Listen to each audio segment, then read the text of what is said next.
like to talk about neutrinos today. It's late September 2024 and I'm recording this, and there's been a recent flurry about neutrinos and different forms of them that seem to be coming out of the woodwork, and that begs questions of oscillation that the whole mass hierarchy incident just has to add to, really. So the conundrum about neutrino mass and the variations of it continues, and I dare say will well into the next half of this century probably. But I think that it's about time we had a look at their relationship potentially with cosmic information. Neutrinos travel through everything. They don't seem to have any boundaries or blocks in the way when they travel through matter. They fly straight through us in countless trillions, zillions of amounts all the time, and everything else around us and the whole planet. So they're very prolific, and they always have been. They were possibly the very first particle in the universe at the time of the so-called Big Bang. So they've been here for a long time. That therefore lends itself to the probability that somehow neutrinos have an information carrying capability. The fact that they oscillate at all, that they change from one form to another, i.e. one mass to another as they travel, and they travel only in straight lines and they just keep going apparently. It begs the question of why they do this. Why do they oscillate in this way? What is the purpose of the change? And is there some kind of particular pattern to it? We've got no idea, because we can only occasionally catch a neutrino. And at the end of the day, they're very quick and they're very small, so they're very difficult to spot. Without a universal drive for information, there would be no need of life. Life is developed in order to have an experience. Being part of the universe, we are experiencing the universe, but we are also the universe experiencing itself. So there's an entanglement here that's of a very permanent nature for us. We are part of the whole in a very specific kind of way. Neutrinos also obviously are part of this whole in a very specific way, but because they've been around for so long and we have no idea really of their lifespan, or even if they have one, we can surmise that they have some kind of connection with the information exchange in the universe. So what does that mean for us? Oscillation, like evolution, happens out of sight.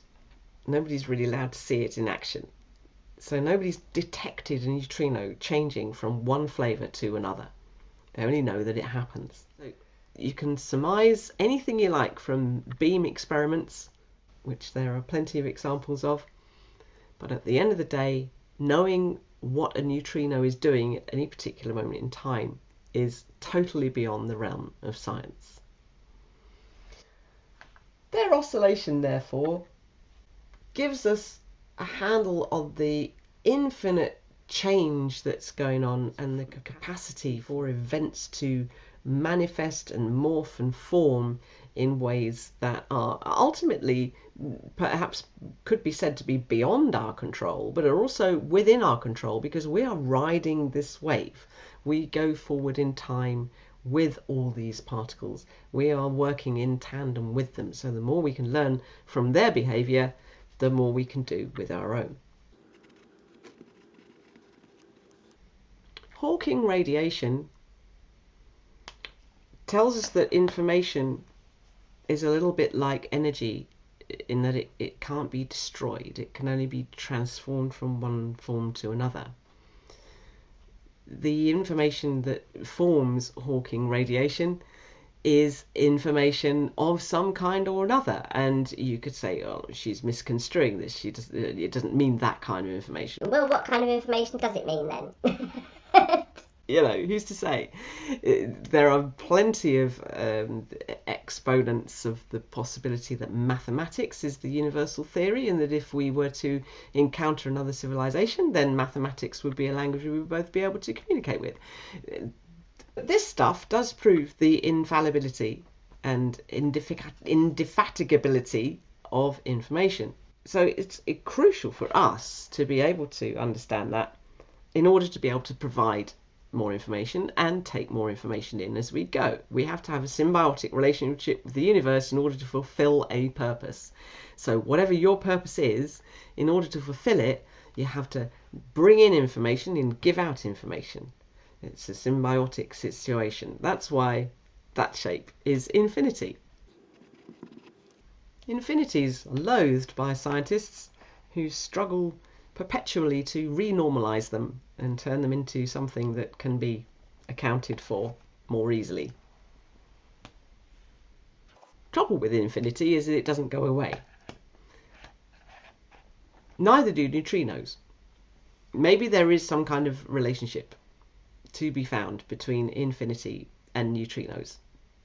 Who knows? All I know is that they're a very interesting particle. They're worthy of further exploration, and I hope you have fun doing so. So, bring them all down, say goodnight. Come on, go and speak to people. Come speak to. Okay. All right. Good boy. Love you lots. See you soon. Bye.